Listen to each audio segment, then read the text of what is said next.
Coming to you live tonight. Just thought I'd reach out and talk to you a little bit about baseball. Of course, this is going to be my February 27th, 2026 edition of this ongoing conversation in baseball that never seems to end. And I'm having a great time as always, and hopefully you are too. And I'm going to wait probably about a minute for some people to get in. This is Friday night. I know people have all kind of things on their agenda, so no problem there. Hey, but if you can come and stay for a while, maybe a minute, maybe you can stay the whole broadcast. Who knows? If I keep it interesting, maybe you will. And we're going to talk a little baseball, and hopefully you saw some of the things I put up. I shared last night a little clip of me going to the cemetery to see Bud Fowler, where he's buried up in Fort Plain, maybe. I think it's Fort Plain. No, it's Frankfurt. It's Frankfurt, New York. Fort Plain, I think, is where I went to see where Harriet Tubman was buried there when I was up on the East Coast. So yeah, I do spend a lot of time going to cemeteries and actually visiting some of our ancestors who really paved the way for me and you. And so that's kind of what I do. So, guys, if you like what I'm doing here today, go ahead and subscribe to the broadcast so you can catch me whenever I come on, because I'm going to be talking history all the time. Today I'm kind of relaxed, didn't put on the jersey. I always got to keep on a baseball hat though. But yeah, so I'm going to jump right into it. Okay, so we're going to go right to February 27th, 1905.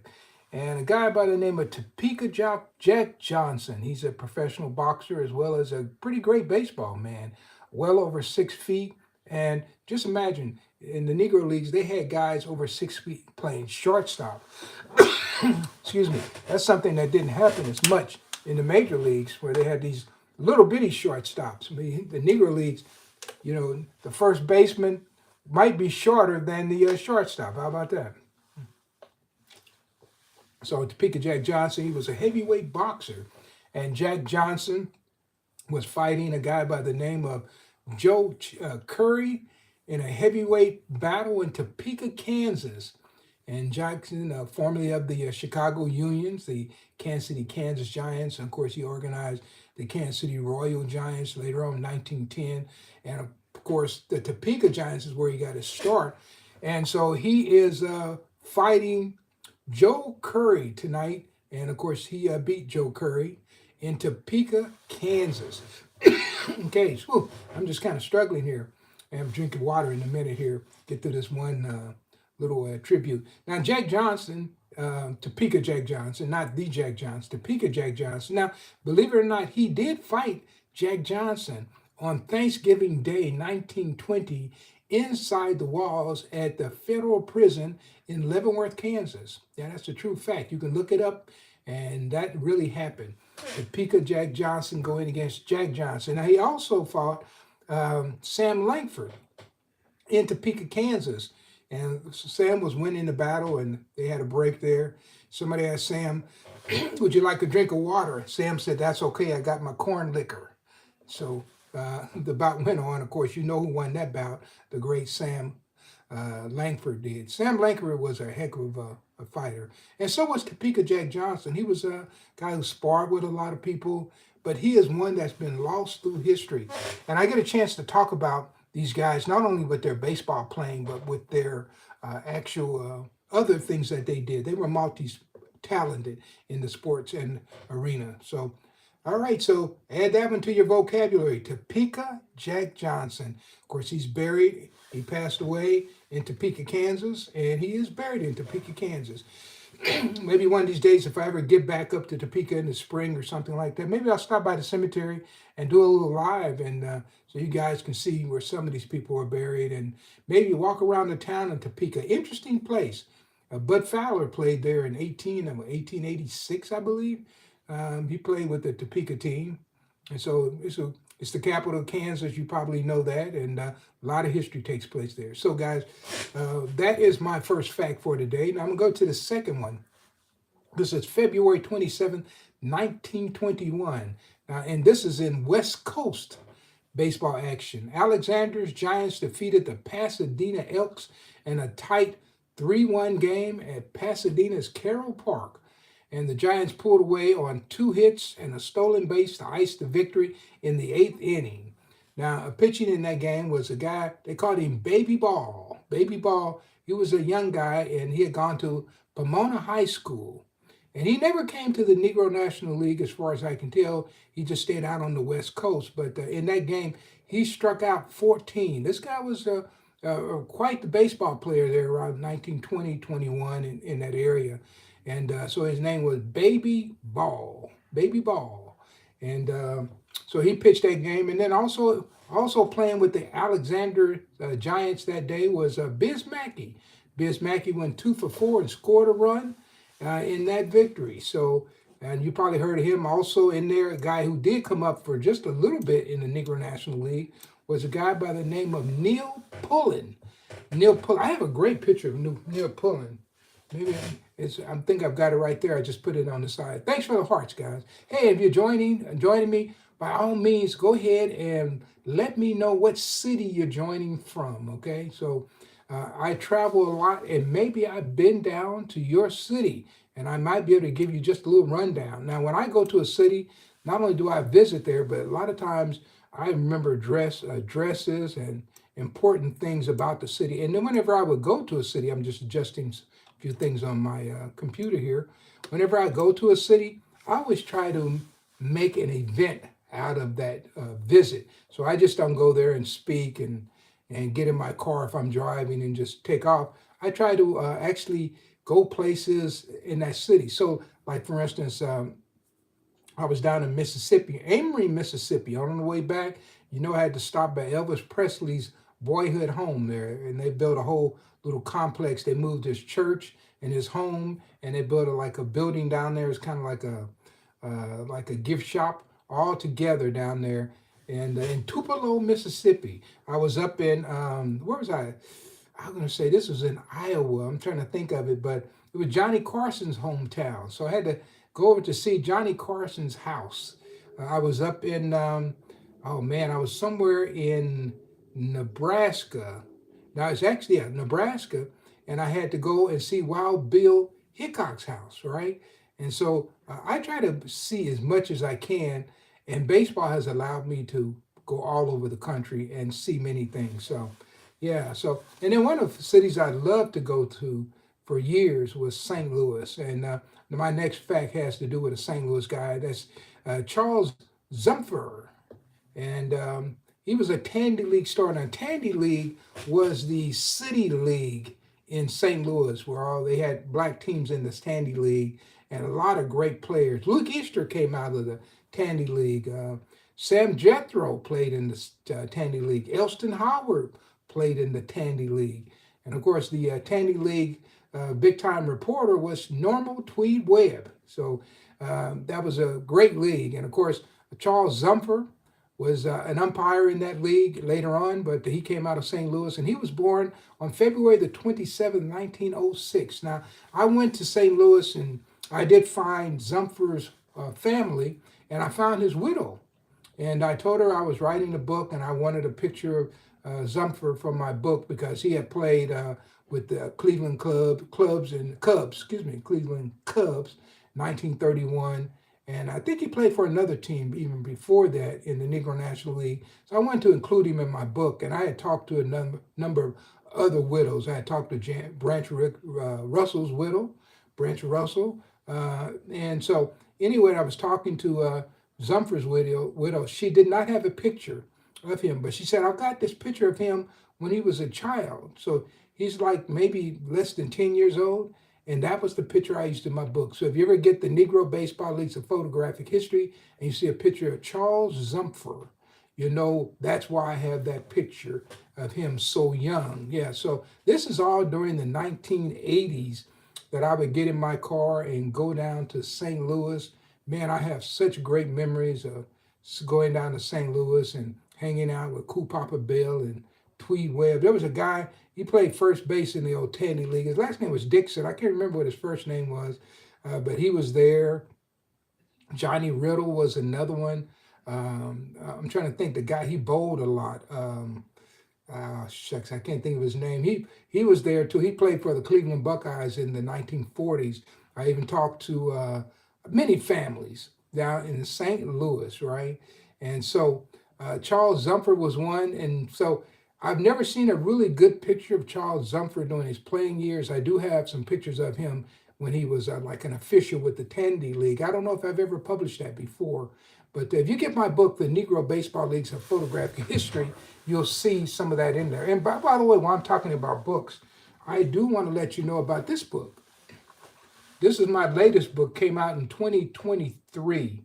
So 2024. So looks like, no, 2023. No, well, okay. I tell you what, it's still my latest book. I got to think about what year it came out. The years go by so fast, and I'm working on some new ones now. But 2023 came out right in December of 2023, and this book won the Best of Illinois Book Award. And it's interesting because to be in that award, they have guys who are scholars on baseball, and these are usually university professors, and so they're going to look at your book from a dissertation kind of aspect, as well as the sports context of it. And so to win that award, Best of Illinois award, is quite an honor. But you know what? Think about this. How many people don't have this book? Now, I'm going to tell you what. There are a lot of books on the Negro Leagues that have not won awards, and they're in libraries all over the country. But I've been very fortunate to write some award winners. And this is one of them. Negro Baseball League of Photographic History is another one that's an award winner. And then also my John Buck O'Neill, the Rookie, the Man, the Legacy, is also an award winner. And so I'm just really blessed in that way, not only to write books about these men, but to write good books about these men. And that makes all the difference in the world. I can tell you, there are some books that have been written on the Negro Leagues, guys. I tell you what, waste of time, waste of your money if you buy them. I tell you what, if you really want to go and see what books you should buy, go to the library and check the book out in the library and read it, and then make your own determination if it's something you want to add to your collection. Because some books, guys, for many of these books, it's just the same cup of coffee warmed over with a little more maybe salt and pepper thrown in, right? Maybe they put some sugar in there. But the problem is, guys, they're not laying it out. They're not giving you information that you can't get anywhere else. And the other thing, guys, many of these writers don't spend any time in our communities. Never have, never will. And they will sit back wherever they live, and then they'll try to write the African American experience. And guys, it just doesn't fly, especially with a person like myself, right? Because I've had to live this life in this skin. And so I am very serious about putting down this history. All right. So let's go to another. That's Charles Zumford. Go look him up. You don't take my word for it. For none of this. Go look it up. And a lot of this information and these names you can find by just simply doing a Google search. All right. So I'm going to go to another one. February 27, 1912. Hall of Fame pitcher for the Kansas City Monarchs. Also the Monroe Monarchs is Hilton Lee Smith, born in Sour Lake, Texas. Now, this is interesting. This is very interesting because I interviewed Hilton's sister. And Hilton's sister told me, well, actually, there were two places that were given. Some of them said Sour Lake, Texas. Some of them said Giddings, Texas. So they must be awfully close together. And even his sister is saying one thing that's different than what the historians are saying. So I'm going to go with his sister because she's right there with the family. I don't know what the census says, but I know what his sister told me. And I had the pleasure of interviewing not only his sister, but Hilton Smith's wife as well. She was a big supporter of mine through the years, and we had lots of talks about how she had met Hilton when he was playing for the Monroe Monarchs. So she was actually from Monroe, Louisiana. And and here's something else you may find this interesting. The first ever article that I wrote was an obituary back in 1983, and it was the first time I was ever published. It was a Hilton Smith obituary. And So I do have that in my collection. It was one of the first things that I ever wrote. Now, if I wrote that obituary today, I would write completely different. I will tell you, two of the obituaries that I enjoyed writing, one of them was James Coup Papa Bell. I wrote an entire page for the St. Louis American. The entire page. Can you imagine? The whole page was this story I wrote about Coup Papa Bell. And man, because I knew Coup Papa in ways that other people did not, I was able to write a whole page. And they published the whole story. And I have that down in my scrapbook as well. And I want to say, which was the other? Okay, I wrote a really good one on Jesse Williams. When he passed away, I knew Jesse Williams real well, the Kansas City Monarchs shortstop from the 1940s. I was really proud of that. And those are just two that stand out. I've written many things over the years, and um, you may not even know that I participated in this history, but yeah, I've been out here for a long time. And I'm not a person. I can come on, I can tell stories, and I can give you statistics if you like that. But more than anything, I learned to roll up my sleeves and go out and live this history. So that's the reason why my information sounds different from somebody else's. Now, however, people will listen to me, and the next thing you know, they're telling the same story, their version of it, but they didn't get it from the person like I did. All right. So I'm kind of bragging on myself right now. Did you notice that?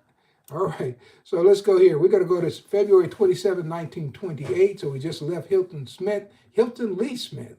And we're going to go to Andy Cooper. Andy Cooper tossed a 7-0 four-hitter to defeat Jack Roach's San Diego team at Navy Field in San Diego, California. And Clint Thomas, the Giants' leading hitter, went 3 for 5 with a triple and a double and scored a run to give the Giants 3 consecutive wins on consecutive days over Jack Roach's San Diego team that's loaded with Pacific Coast and Major League players. How about that? And so that's Andy Cooper. Andy Cooper, I can tell you some great things about Andy Cooper. I was down speaking in Wichita, and some of his family came to hear me, and I lost track of them. I haven't been able to find them, and had their name.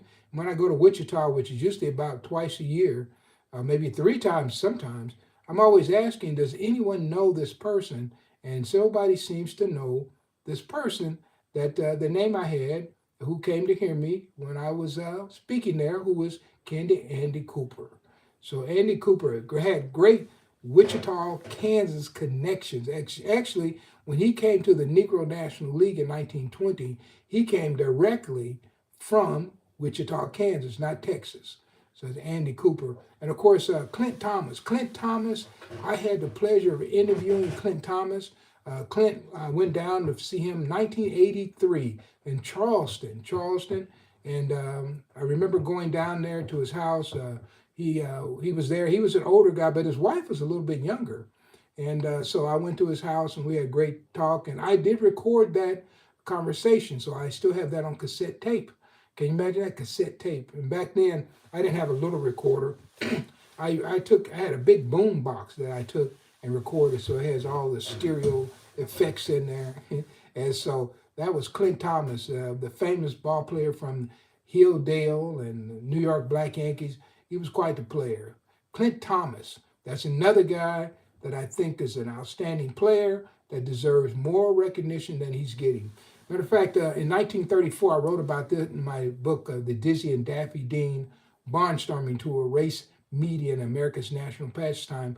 Clint stole home on Dizzy Dean, and Dizzy protested because in all his years in the American National League, no player had ever stole home on him, and he was just pissed off as can be. And I wrote about that, and Clint Thomas told me about it. How about that? So, so Clint Thomas down in Charleston, I think it was Charleston, West Virginia, if I'm correct, and I know it was like a river that ran right through the center of town. And when I went down there, I had to be about maybe 25, 26 years old, something like that. So, and I'm about 1 year from 69, guys. So I've been at this for a little while. And so you're getting some really honest to goodness information that goes way back. So are you guys still there with me? If you're still there, give me a couple of hearts. Just let me know that you're hanging in here, okay? And let's see, I don't know who's joining. Anybody want to mention where they're from? That would be good. He said, I love the background. Oh, okay, this is my office. This is where I come and I write all these books. And so I can kind of just close my eyes and just go to work, because this is kind of like my domain. And on the wall there, some awards, some people that I met along the way, and posters from some of my speeches that go back to the 1980s, if you can imagine that. And so now you got a whole new crop of people, and people want to say these are the people who you want to talk to if you want information. But a lot of people tell you, you better find Phil Dixon, because he can tell you things that no one else can tell you, right? All right. So this is going to be my last fact. I'm going to give you, okay, I'll give you two more. We got 20 minutes. I know it's Friday, so I'm going to go just a tiny bit longer, just a tiny bit. So we got February 27, 1931, Tom Pinson, age 45, is sentenced to life at San Quentin for the murder of Dan Anderson, that was a black baseball player in Bakersfield, California. So I'm going to dig a little deeper into that one to find out what I can about his name is Dan Anderson.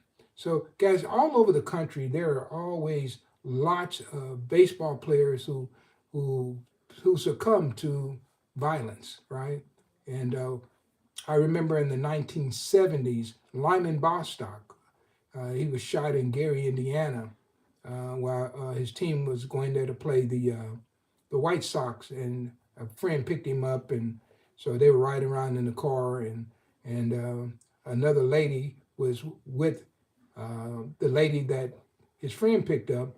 It turns out her husband was looking for her because they had just broke up a day or so before, and he was pissed off, and he saw him get in the car with Bostock, and he just took it that, maybe that's the reason why she left me. Anyway, he shot and killed Bostock. And I remember I was so disturbed by that, Lyman Bostock, that I sit down and wrote his wife, Lyman Bostock's wife, a long letter. And she sent me back a thank you on the funeral home stationery.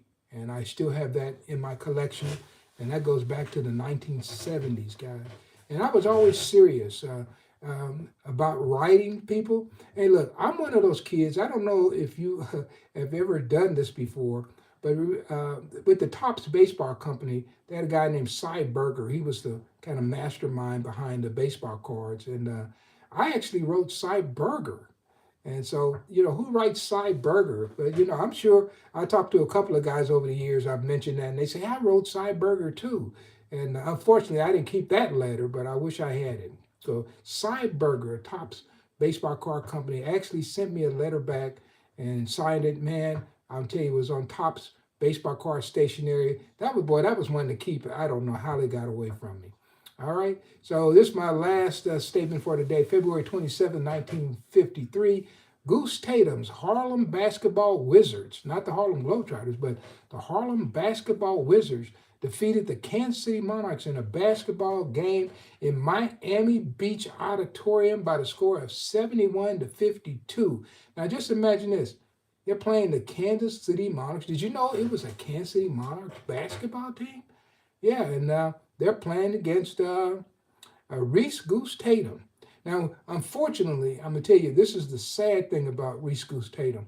We will never know how many points he scored, because many nights, like this night, I dug as much as I could, but I could not find his performance for that night. I know he was in the game because I saw a picture of him in the game, but I don't see a box score to know how many points he actually hit. So that's Reese Goose Tatum. So just know, guys, he was one of your legendary greats. He is in the Basketball Hall of Fame in Springfield, Illinois, the Naismith Basketball, or the Naismith Memorial Basketball Hall of Fame.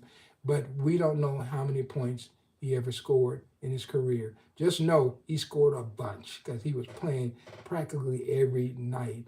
They don't have the NBA schedule. These guys had a schedule that just blow you away every night, a different city almost. It was just simply amazing how they did this for year after year after year. Their life was on that bus and entertaining you. And for that, we thank them so much.